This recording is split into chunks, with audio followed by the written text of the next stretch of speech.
Jared, I guess we'll start off with that. I mean, the 50 times jacket, that's a big deal. How does that feel? Oh, it feels good. Always good to get recognized for the hard work that you put in. And, when people recognize that you don't cut corners, you just put in hard work, it's always good. So much appreciated. Thank you, Jeff. Thank you to the anti-doping program that we have here to make sure we got a clean sport and fair level playing field. And, it feels good. And I know you don't like to talk about age as much, so we'll say, how does it feel coming back from the injury and being at level 40? Oh, it feels good. Level 40 is awesome. You know what I mean? Just as good as level 30, way better than level 20. So, yes, I'm feeling great. Coming off the injury, I've got a really good team behind me, so injuries are essentially non-issues. Torn MCL, got through it, had the surgery, and back to the grindstone. Has there been any word from the UFC about a potential title shot after this one? Because I know you were talking about if you had taken the Hamzat fight before the injury, that kind of would have got you direct shot to the title. Yes, they did. Yes. Backstory, for a little backstory. I was back in October. I was scheduled to fight Delice, and then the day they called me and offered me the fight with Hamzat because Costa wasn't going to be able to make it, was the exact same day I tore my MCL. So as soon as the opportunity was offered to me, it was taken away from me by fate or the gods or bad luck or whatever. But it is what it is. But again, my team, the lab, Air Sports Medicine, my good surgeon, Dr. Chabra, made sure I came back strong. Did the repairs, got a good strong MCL and the brace in there, and we did all the work that we have to do. You know what I mean? Showing up, putting in the numbers, putting in the work, putting in the time, and getting through it. No, I didn't get any indication that this fight will give me a title, but as with any fight, a good performance will definitely raise my stock. So. Coming off of a record-setting fight of the night performance against the number 3 guy, I was hoping to get something better than a Delice matchup or an Imavov matchup. But everybody else has been matched up. All the top guys have been matched up. So this was all that was left.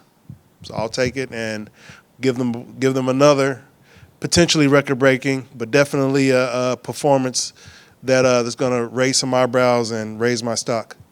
I saw recently in an interview you did with James Lynch, you quoted Nasruddin Imavov as a good opponent to kind of knock the dust off after the injury. Yeah. I feel like that's not you underestimating him, but I mean you've got the higher rank. He's obviously lower in the rankings. You got to feel pretty confident going into this one. I'm confident going into all my fights. I have all the confidence and trust in my ability to get in there and put a hurting on these guys. If he fights the way we expect him to fight, it's going to be a good night for me. Now, if he goes in there and fights, scared of getting hit and stuff like that, it's still going to be a bad night for him and a good night for me. If he fights trying to survive, that's not going to look good. It's not going to be good for him. So I expect him to come in guns a-blazing, and that's going to be perfect. That's what I want. Somebody who's going to engage in the fight with me. And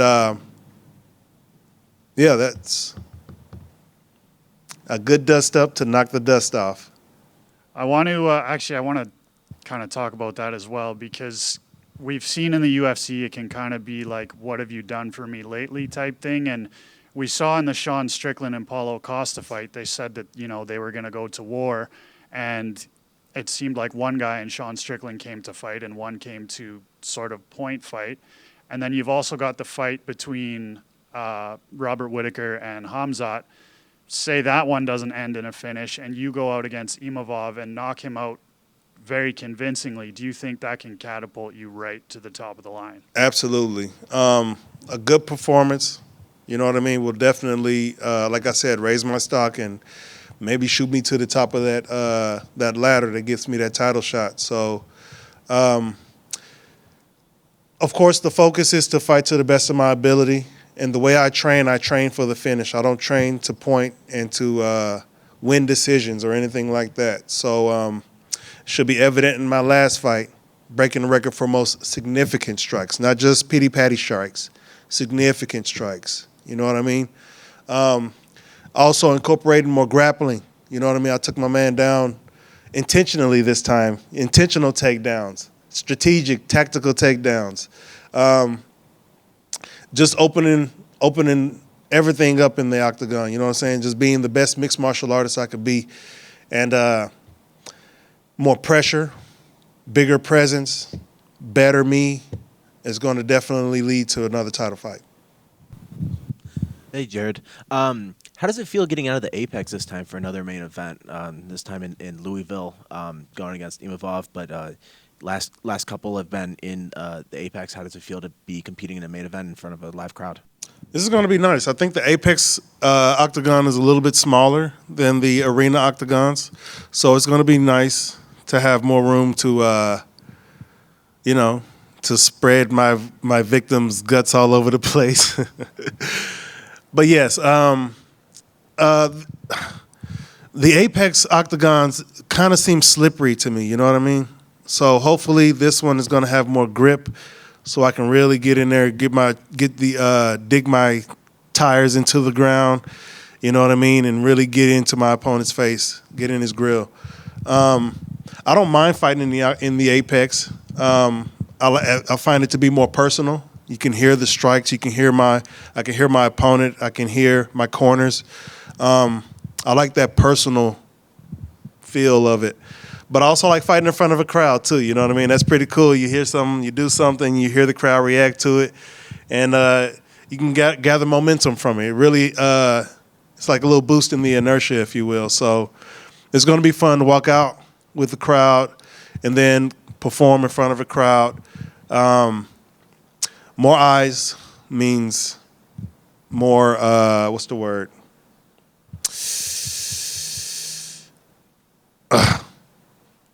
You know how it is. More people watching, more people going to want to watch, especially when they see what I'm going to do Saturday night. It's going to be good. You were talking about the canvas right there, right at the Apex. Another part, obviously, that's important for you as a fighter is the gloves. This being the second event with the new UFC gloves. Have you tested with them? Have you trained with them? How much have you done? For you, is there any difference between them? How do you feel about them? Yeah, there is a difference. I find that when you close the fist, it goes from the top of the fist.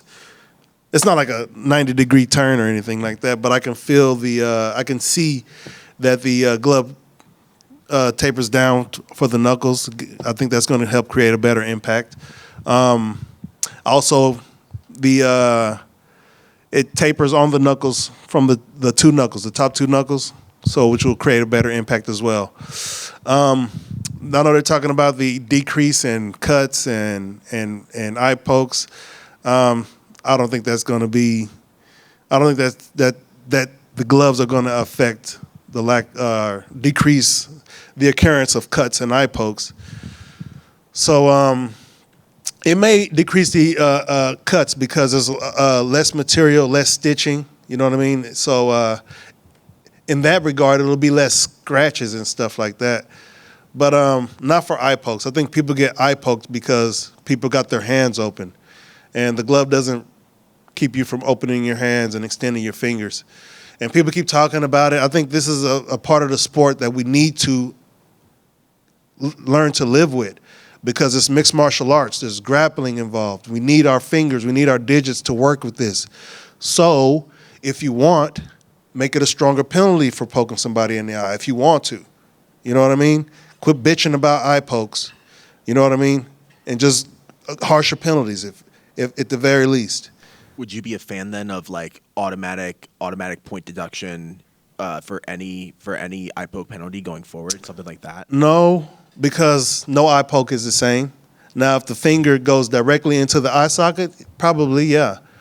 You know what I mean? And it's a very, if it's egregious, if they're pulling, like the way Weidman did in his last fight, he was trying to hand fight a lot. And then when the guy moved forward, he's not accustomed to closing his hand and being defensive. He was like, ugh. You know what I'm saying? I think, yeah, we need to do something about that. And my opponent, Nasruddin, does that. He hand fights. He plays with the hands. And then if I move forward on him, his hand could easily go into my face, poking me in the eye, fish hooking me maybe. But, yes, if a fighter continually does that without any sort of adjustments or anything like that, then I don't know about automatic. But like I said, no two eye pokes are the same.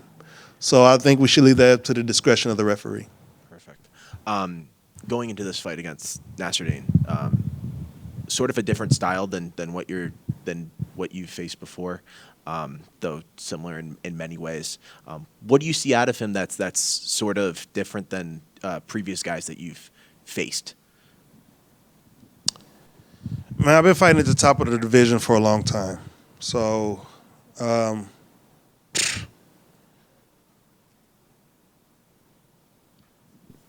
fair enough. Fair enough.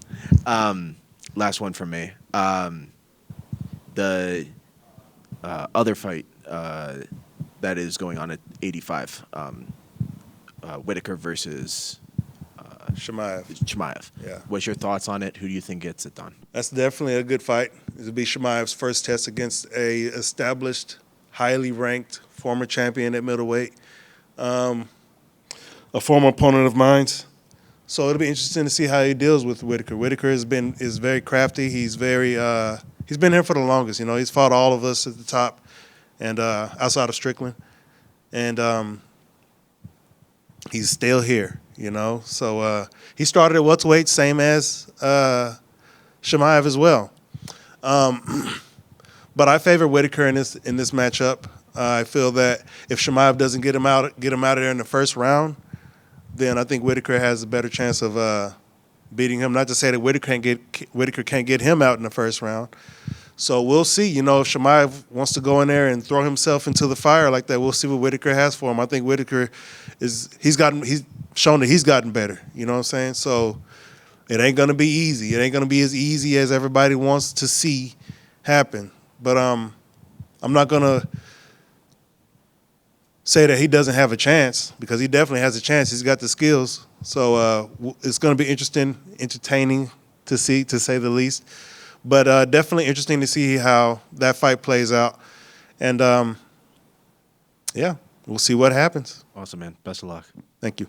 I actually wanted to go off of that question a little bit. Was there a part of you when you saw Usman move up a weight class to fight Khamzat on short notice and do as well as he did against Khamzat? Was there a part of you that was like, man, that should have been me? You know what I mean? Well, of course, I said that could have been me. But apparently it should not have been, because, you know, we all know what happened. But it was interesting. You know, he was fighting another top-ranked welterweight who moved up. But I don't know what to think. I don't know what to say about that. You know, who knows, man. It was crazy. It was interesting. It was fun to watch. It was a good match. He did what Khamzat does in the first round, and apparently the rumor is that he hurt his hand. But he didn't have surgery to repair that hand or anything like that. So, and he fought two other rounds against former champion, former welterweight great like that. So, yeah, we'll see how he does up here at the middleweights, with a real middleweight. And I've seen some interesting things you post on your story, and we've seen guys handle, I guess, the comment sections and internet trolls a little bit differently. Like Jamal Hill will respond to them. Ian Gary's a guy that just completely turns his comment sections off. There's you're a guy that I've seen. You get some pretty ignorant comments sent out towards you. How do you deal with things like that? Well, I ignore some of them. You know what I mean? I don't give a lot of people my energy and time. When I get close to fight week, I get more time, I guess. I get more energy to set people straight because you got to educate these ignorant fools. You know what I mean?